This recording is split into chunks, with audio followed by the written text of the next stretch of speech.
Adam Bennett believed life had already shown him its worst side. He was a single father raising his 6-year-old daughter alone, buried under debt, and stuck in a job that barely paid the bills.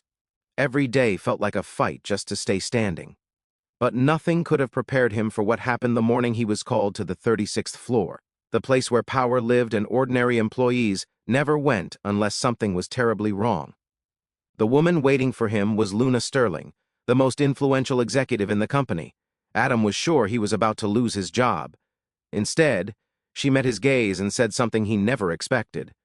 "I want you to act as my husband, for 1 year." Adam's mind went blank. After a long pause, he asked the only question that slipped out, half nervous and half joking. "So, does that mean we're sharing a bed?" That question marked the beginning of everything going wrong. Earlier that same Monday night, at 8:45 p.m., Adam sat alone at his desk, the office lights dim and quiet. His laptop glowed as he typed another forgettable slogan for a product no one would care about. His phone vibrated beside the keyboard. The caller ID showed the daycare. When he answered, Miss Carter's tired voice told him his daughter had a fever. If it didn't go down, Adam would need to pick her up early the next morning. He promised he would come. He always did. After ending the call, Adam leaned back and rubbed his face. This was the kind of exhaustion sleep couldn't fix, the kind that came from carrying too much responsibility for too long. 3 years had passed since his wife's death, leaving him alone with a small child, unpaid medical bills, and a life held together by stubbornness and hope. He saved his work, shut down his computer, and put on his jacket. The office was almost empty. As he turned a corner near the elevators, he bumped into someone walking fast in the opposite direction. A leather folder slipped from her hands, papers sliding across the marble floor. Adam dropped down at once, apologizing as he gathered the scattered documents. The woman knelt as well, her movements calm and controlled. When Adam looked up, his breath caught. It was Luna Sterling.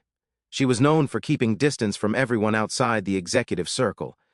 At 29, she carried authority effortlessly, cool and unreadable. She reached for the folder as Adam handed it back. Their hands didn't touch, but the moment felt tense. She accepted the folder, thanked him briefly, and turned away.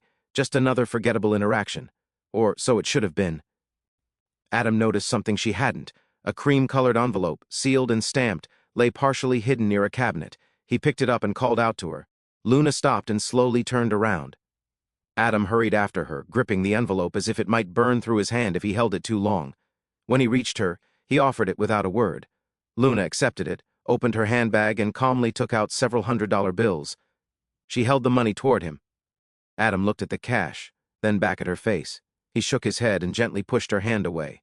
He told her he was only returning what she had dropped. He didn't want a reward. For the first time, something flickered in Luna Sterling's eyes. Not anger, curiosity. As if she were staring at a question she hadn't planned for. She asked if he was certain. Adam nodded, turned around, and walked down the hallway without another glance. Luna stood there for a moment, the money still in her hand. What Adam never knew was that Luna Sterling never forgot moments like that. Back in her office, she opened the company's internal system and searched his name. Adam Bennett, copywriter, lower-level employee, single father, heavy medical debt, no family ties, no alliances, no connection to her brother. She leaned back slowly, her fingers resting against her chin. Derek had been working against her for years, quietly, patiently, dismantling her position piece by piece. She needed someone untouched by corporate politics, someone predictable, someone she could manage. Adam Bennett checked every box. 7 days later, Adam received an email from Human Resources. Meeting request, 36th floor, 9 a.m., Luna Sterling. There was no explanation. He read the message again and again. His stomach tightened as he wondered what mistake he might have made. The next morning, he arrived early, wearing the only suit he owned that still fit properly. The 36th floor felt like another world. Walls of glass, sharp lines, cold light. A receptionist pointed him toward a conference room at the far end of the hallway. Inside, Luna sat at the head of a long table. She motioned for him to sit. Adam did. She didn't waste time. She told him she had reviewed his file, said he was capable, dependable, and forgettable. The word forgettable hit harder than he expected. Then she said she needed a favor, not work-related. Luna explained her father's will. The company had been left in her control, but with conditions. The person leading Sterling Marketing Solutions had to be married. If Luna remained unmarried past her 30th birthday, control would automatically shift to her brother. Adam asked quietly when her birthday was. 11 months. She replied. She told him she didn't want love. She didn't want feelings. She needed a contract, a public marriage, 12 months, nothing more. Adam asked why she chose him. Luna's answer was simple. Because he couldn't afford to say no. She laid it all out. The medical bills from his wife's illness. Over $100,000. Rent overdue. Childcare barely covered. A future hanging by a thread. She could clear his debt. Increase his salary. Secure health care. Create an education fund for his daughter. All he had to do was pretend. Adam swallowed hard and asked what pretending actually meant. Luna said it meant moving into her penthouse, attending family dinners, posing for photographs, convincing her brother and the board that they were a real couple. Adam asked the question that had been sitting in his throat since the moment she started talking. He asked if they would be sharing a bed. Luna's expression did not change. She said only when necessary, only when they needed to convince someone who mattered. Adam told her he needed 24 hours to think about it. Luna said that was fine. She stood, handed him a folder with the terms written out in legal language he barely understood, and walked him to the door. That night, Adam sat in his daughter's room and watched her sleep. She was small for her age, her breathing soft and steady. He thought about the life he was giving her, the cramped apartment, the second-hand clothes, the constant fear that one bad month would put them on the street. He thought about what Luna was offering. Stability, security, a future that did not involve him lying awake at 3 a.m. doing math in his head and coming up short every time. He picked up his phone and typed out a message. He told Luna he would do it, but his daughter stayed out of it. No publicity, no involvement. Luna replied within 2 minutes. She agreed. Adam set the phone down and closed his eyes. He had just sold himself. He was not sure if that made him smart or desperate. Probably both. The contract was signed 3 days later in a lawyer's office downtown. Everything was there. The money, the timeline, the rules, no emotional attachment, no physical relationship unless required for appearances. Termination clause after 12 months. He signed his name at the bottom and watched Luna do the same. She shook his hand. It felt like sealing a business deal, which he supposed it was. He moved in on a Friday. The penthouse was cold and immaculate, the kind of place that looked like it had been staged for a magazine shoot. Luna showed him to a guest room at the far end of the hall. She told him the rules again. No crossing boundaries, no personal questions, no expectations beyond what was written in the contract. Adam set his bag down and looked around the room. It was bigger than his entire apartment. He felt like an intruder. That Sunday they attended their first family dinner at the Sterling estate. Derek was there, leaning against the bar with a glass of whiskey in his hand. He smiled when he saw Adam, the kind of smile that did not reach his eyes. He walked over and shook Adam's hand, his grip just a little too tight. Derek said it was a surprise he had not known Luna was seeing anyone. Luna said they had kept it quiet. Derek asked how they met. Adam said at the office. Derek raised an eyebrow and asked what Adam did Luna cut in before Adam could answer. She said Adam was in marketing. Derek nodded slowly, his gaze lingering on Adam like he was trying to find the lie. Dinner was stiff and formal. Adam sat beside Luna, his hand resting on the back of her chair because that was what a husband would do. Luna placed her hand over his at one point, a brief touch that looked natural but felt rehearsed. Derek watched them from across the table. On the drive home, Luna said Derek did not believe them. Adam asked how she knew. She said because Derek never believed anything she did was real. That night, Adam lay in his bed in the guest room and stared at the ceiling. He thought about the 12 months ahead of him and wondered if he would survive them. Then he closed his eyes and tried to sleep. He did not succeed. The first 2 weeks in the penthouse felt like living in a museum where Adam was both the exhibit and the security guard. Luna left for the office before he woke up and returned after he had already eaten dinner alone at the kitchen island. They exchanged maybe 10 sentences a day, most of them logistical. That was the extent of their marriage. Adam spent his evenings on the couch, flipping through television channels he did not care about, waiting for the clock to tell him it was acceptable to go to bed. On weekends, he went back to his old apartment to see his daughter. Those were the only hours that felt real. 3 weeks after he moved in, Luna told him they had another family dinner. This one was different. It was at a restaurant, downtown, the kind of place where the waiters wore white gloves and the menu did not list prices. Derek would be there. So would two other board members. Luna said they needed to be convincing. They arrived 15 minutes early. Luna wore a black dress that looked expensive and unforgiving. Adam wore the same suit he had worn to sign the contract. They sat across from each other at a table near the window waiting. Luna told him to relax. Adam said he was relaxed. She said he looked like he was about to be interrogated. He said that was because he was. Derek arrived exactly on time, flanked by two older men in tailored suits. He greeted Luna with a kiss on the cheek that looked affectionate and felt like a threat. Then he turned to Adam and extended his hand. They sat down and the performance began. Derek asked how married life was treating them. Luna said it was an adjustment. One of the board members, an older man with silver hair and a voice like gravel, asked Adam what he did at the company. Adam said he was a copywriter. The man asked if that was how he and Luna had met. Adam said yes. Luna reached across the table and placed her hand over Adam's. She said they had kept it quiet because they did not want office gossip. Derek watched the whole exchange without saying a word. When the appetizers arrived, he finally spoke again. He said he had always thought Luna would end up with someone from their circle, someone who understood the family business. Luna said Adam understood more than Derek gave him credit for.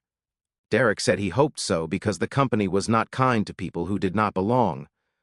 By the time they left, Adam's jaw hurt from clenching it. Luna did not speak on the drive home. When they got back to the penthouse, she poured herself a glass of wine and stood by the window, looking out at the city below. Adam asked if she thought they had pulled it off. Luna said Derek did not believe them. She turned to face him, and for the first time since he had met her, she looked tired, not just physically, tired in the way people get when they have been fighting too long and are not sure why they are still standing. She said Derek had always been the favorite. Their father had groomed him to take over the company from the time he was 16. Luna had been an afterthought, and then their father had died and left the company to Luna anyway, with one impossible condition attached. Derek had never forgiven her for it. Adam said he was sorry. Luna looked at him like she did not know what to do with the apology. Then she finished her wine and said goodnight. Adam stayed in the living room for another hour, thinking about the woman who had bought his loyalty, and wondering if she had ever had anyone in her life who had given it to her for free. The following week, the power went out. A storm rolled through the city, knocking out electricity across 3 neighborhoods. The penthouse went dark just after 10. Luna came into the living room holding her phone like a flashlight. Adam found 2 wine glasses and poured them each a drink. Luna sat on the opposite end of the couch, her legs tucked under her. They sat in the dark for a while without speaking. Then Luna asked him why he had really agreed to this. Adam said she already knew why. She said she knew what the contract said. She wanted to know what he had been thinking when he signed it. Adam took a long drink and said he had been thinking about his daughter, about what kind of father lets his kid grow up poor when he has a chance to fix it. Luna asked if he regretted it. Adam said he did not know yet. He asked if she regretted it. Luna said no. She said she would do whatever it took to keep Derek from winning. Adam said he had walked into it with his eyes open. She did not owe him an apology. Luna looked at him, and in the faint glow of their phones, he could see something shifting in her expression. She said most people would have taken the money and resented her for it. Adam said maybe he still would, but not tonight. They talked until the power came back on 2 hours later. Luna told him about growing up in the Sterling house, about being invisible until it was convenient for her not to be. Adam told her about his wife, about the last 6 months of her life when the hospital had become their second home. When the lights flickered back to life, they both blinked against the sudden brightness. Luna stood and said she should get back to work. She stopped at the doorway and looked back at him. She said, "Thank you." Adam did not ask what for. The next Saturday, Adam mentioned to Luna over breakfast that he was taking his daughter to the park. Luna surprised him by asking if she could come. She said she wanted to see what his life looked like outside the penthouse. Adam hesitated, then said yes. He was pushing his daughter on the swings when Luna arrived. She was wearing jeans and a sweater, no makeup, her hair pulled back in a way that made her look younger. His daughter noticed her first and asked who the lady was. Adam said she was a friend. Luna walked over and said hello. His daughter asked if Luna was his girlfriend. Adam opened his mouth to answer, but nothing came out. Luna crouched down to his daughter's level, and said she was his daughter, asked if that meant Luna was going to be her new mom. Luna looked at Adam, and he could see the panic in her eyes. He told his daughter that was not how it worked. She said okay and went back to the swings. They walked along the edge of the pond while his daughter ran ahead. Luna asked about her. Adam told her the basics. 6 years old, smart, obsessed with dinosaurs. Luna smiled and said she sounded amazing. Adam said she was. Luna asked what his daughter knew about the arrangement. Adam said nothing, and it was going to stay that way. Luna said that was probably smart. She said his daughter was lucky to have him. Adam said he was the lucky one. They stood there for a moment watching the girl run in circles, laughing at nothing in particular. Then Luna said she should go. Adam said, okay. She walked away without looking back. That night, Adam lay in bed and thought about the way Luna had looked at his daughter, not with detached politeness, but with something quieter, something that looked like longing. He wondered what her life would have been like if she had been allowed to want things that were not tied to power or legacy. 2 weeks later, they had their wedding photos taken. It was Luna's idea. She said the family needed proof. The photographer met them at a studio downtown. He posed them in front of a white backdrop, told them to stand closer, to look at each other, to smile like they meant it. The photographer asked them to hold hands. They did. He asked Luna to rest her head on Adam's shoulder. She did. He asked Adam to put his arm around her waist. Adam hesitated. Luna whispered that it was fine. He put his arm around her and she leaned into him, and for a brief moment it did not feel like acting. The photographer asked them to look at each other. They did. Adam looked into Luna's eyes and saw something he had not expected: vulnerability, fear, the same things he felt every time he thought about the next 10 months. The photographer snapped the photo and Luna stepped back immediately, the moment breaking like glass. On the drive home, neither of them spoke. When they got back to the penthouse, Luna went straight to her office and closed the door. Adam sat on the couch and stared at the ceiling. He was starting to realize that the lines they had drawn were not as clear as either of them had thought. A month later, Derek sent an email. It was addressed to the entire board, but it was really meant for Luna. He raised concerns about her leadership. He questioned her recent decisions. It was corporate speak for a coup. Luna read it 3 times, her hands shaking with anger. Then she called Adam into her office and told him Derek was making his move. Adam asked what that meant. Luna said it meant Derek was going to try to prove their marriage was fake. He was going to dig into Adam's past, find the contract, and expose everything. Luna said they needed to be more convincing. They needed to act like a real couple, not just at dinners and photos all the time. The next day, Derek called Adam. He said he wanted to meet just the 2 of them. Adam agreed, even though every instinct told him it was a trap. Before he left, Luna stopped him. She said Derek would try to buy him off or threaten him. She told Adam to record everything just in case. Adam nodded and left. They met at a coffee shop near the office. Derek was already there when Adam arrived, sitting in a corner booth. Derek smiled and said he appreciated Adam coming. He said he wanted to be direct. He knew Luna had hired Adam. He knew about the debt. He knew about the contract. He said he did not blame Adam for taking the deal, but Derek said he also knew this was not going to end well. When Luna fell, Adam was going to fall with her. Derek leaned forward and said he was offering Adam a way out. If Adam walked away now, Derek would make sure the contract stayed buried. No one would know. Adam could go back to his life, keep the money Luna had already given him, and move on. All he had to do was disappear. Derek said it was the smart play, the safe play. He asked Adam to think about it. Then he stood and walked out. Adam sat there for a long time after Derek left. He thought about the offer. He thought about his daughter. He thought about the life he could have if he just took the out Derek was giving him. And then he thought about Luna sitting in that office working until midnight, fighting a battle she did not know how to win. He thought about the way she had looked at him in the dark when the power was out, the way she had smiled at his daughter in the park. Adam picked up his phone and called Luna. He told her about the meeting. He told her what Derek had offered. And then he told her he was not going anywhere. Luna did not say anything for a long moment. Then she asked him why. Adam said because Derek was wrong. This was not going to end with them falling. It was going to end with them still standing. Luna thanked him, her voice quieter than he had ever heard it. Adam said she didn't need to thank him. He had made his choice. But that night, lying in the guest room, Adam wondered if he had just made the biggest mistake of his life.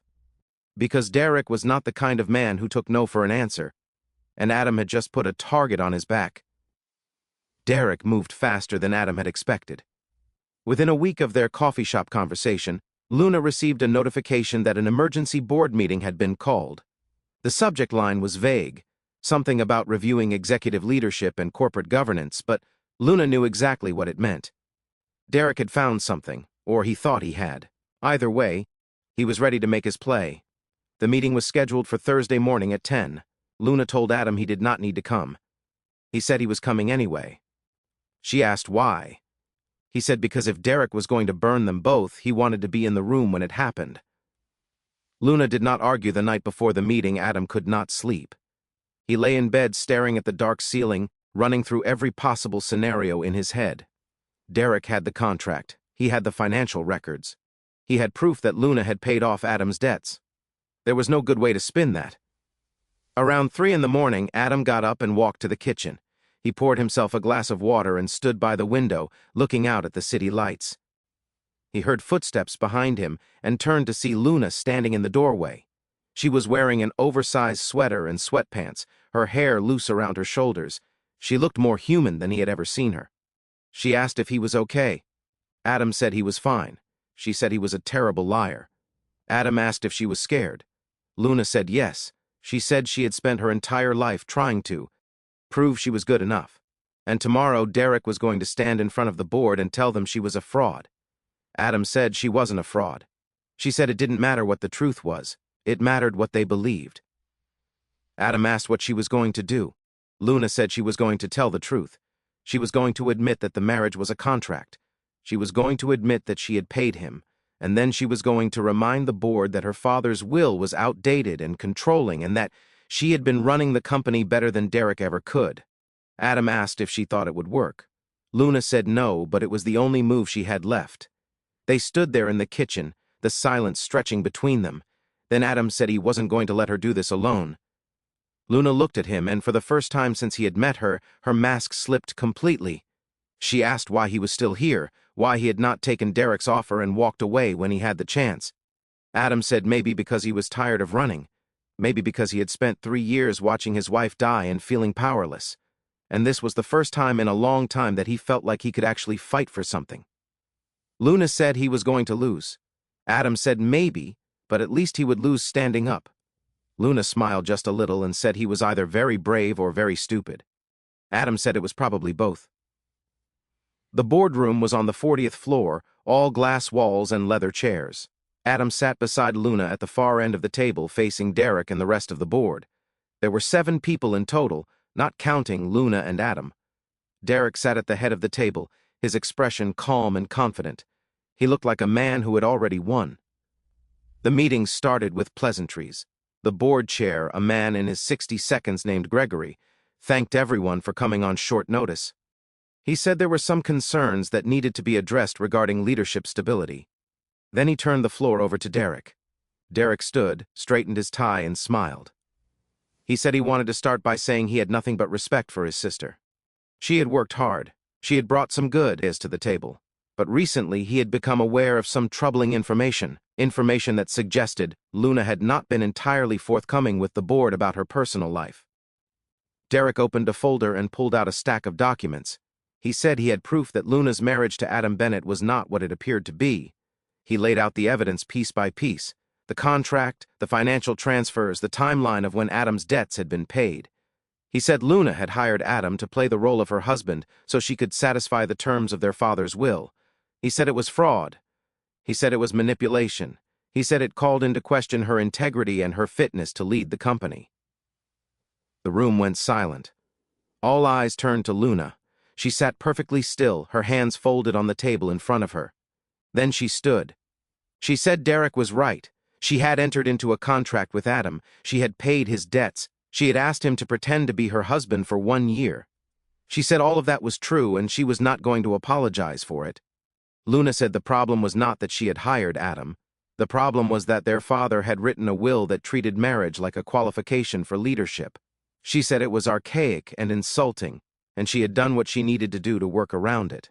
She said she had spent the last 3 years increasing revenue by 38%, expanding into 2 new markets, and turning Sterling Marketing Solutions into one of the most respected firms in the industry.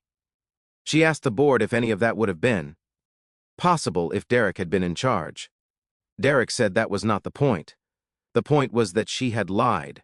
Luna said she had played the game she was forced to play. Derek said she had broken the rules.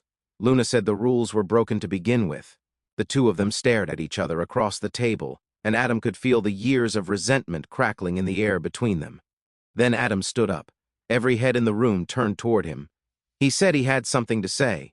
Gregory asked if it was relevant. Adam said it was. He said Derek had come to him 2 weeks ago and offered him money to walk away. He said Derek had tried to bribe him into abandoning Luna so he could expose the contract without interference. He said Derek had not cared about integrity or honesty. He had cared about winning. Derek said that was a lie. Adam pulled out his phone, opened his recording app, and played the audio from their coffee shop meeting. Derek's voice filled the room, offering Adam a way out, promising to bury the contract if Adam disappeared. The board members exchanged glances. Gregory asked Derek if the recording was accurate. Derek said it had been taken out of context. Gregory said it sounded pretty clear. Adam continued. He said Luna had given him access to her internal files to help prepare for this meeting. While reviewing them, he had discovered something. Derek had been using his executive access to monitor Luna's emails and calendar for months.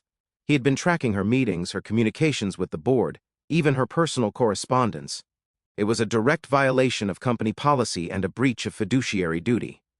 Adam handed Gregory a folder with printed evidence, email logs, access records, timestamps that showed Derek had been systematically spying on his own sister. The room went quiet. Gregory flipped through the documents, his express ion hardening. He looked at Derek and asked if this was true. Derek said he had been conducting due diligence. Gregory said it looked like corporate espionage. Another board member said it was grounds for immediate removal. Adam said he had stayed because Luna was the best person to run this company, contract or no contract. He said he had seen her work harder than anyone he had ever met. He said she had not manipulated anyone. She had just refused to let an outdated rule destroy everything she had built. He said if the board wanted to punish someone, they should punish the system that forced her into this position in the first place. The room went quiet again.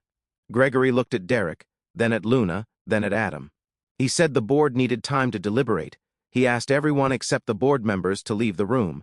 Luna, Adam, and Derek filed out into the hallway. Derek glared at Adam and said he had just made a very big mistake. Adam said he did not think so. Derek walked away without another word. Luna and Adam stood in the hallway waiting. Neither of them spoke. After 30 minutes, the door opened and Gregory stepped out. He said the board had reached a decision. Derek was being removed from his position on the board for ethical violations and abuse of executive access. Luna would retain her position as vice president, but the marriage contract had to be dissolved within 30 days. The board would also be reviewing the terms of the will with legal counsel to determine if the marriage clause could be challenged or removed entirely. Gregory said it was not a perfect outcome, but it was the best they could do given the circumstances. He told Luna she was lucky to have someone willing to stand up for her the way Adam had. Then he went back into the boardroom and closed the door. Luna turned to Adam, and for a long moment she just looked at him. Then she said, "Than you." Adam said she did not need to thank him. She said she did. They left the building together and walked to the parking garage in silence. When they got to Luna's car, she stopped and turned to face him. She said the contract was over. He did not have to stay. Adam said he knew. Luna asked if he was going to leave. Adam said he did not know yet. He said he needed to figure out what his life looked like now that it was not being dictated by a piece of paper. Luna nodded. She said she understood. Then she got in her car and drove away. Adam stood there in the parking garage watching her taillights disappear and felt something heavy settle in his chest. He had won. They had both won. But it did not feel like victory. It felt like the end of something he had not realized he wanted to keep. 2 weeks later, Adam moved his things out of the penthouse. Luna was not there when he left. She had said goodbye the night before, standing in the doorway of his room, telling him she hoped he found whatever it was he was looking for. Adam had said the same to her.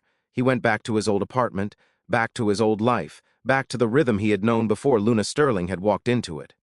He picked up his daughter from daycare, made her dinner, read her a bedtime story. Everything was the same, except it was not because he kept thinking about the woman in the penthouse, the one who had bought his time, but had somehow ended up with more than that. 3 days after he moved out, his phone buzzed with a message. It was from Luna. It said she wanted to meet, not as his boss, not as his ex-wife, just as herself. Adam stared at the message for a long time. Then he typed back and said yes. They met at a coffee shop on the east side, the kind of place with mismatched chairs and indie music playing too loud. Luna was already there when Adam arrived, sitting by the window with a cup of tea in front of her. She was wearing jeans and a plain white shirt, no makeup, her hair pulled back. She looked uneasy. It caught Adam off guard because Luna Sterling was never uneasy. She usually carried herself like nothing could shake her, but now, sitting across from him, her hands were wrapped around her coffee cup a little too tightly. Adam took the seat opposite her and greeted her softly. She returned the greeting, her voice quieter than usual. After a moment, she admitted she'd been doing a lot of thinking about the past few months, about everything they had gone through, and about how it all ended. She told him that she had spent years playing a role, shaping herself into what everyone expected her to be.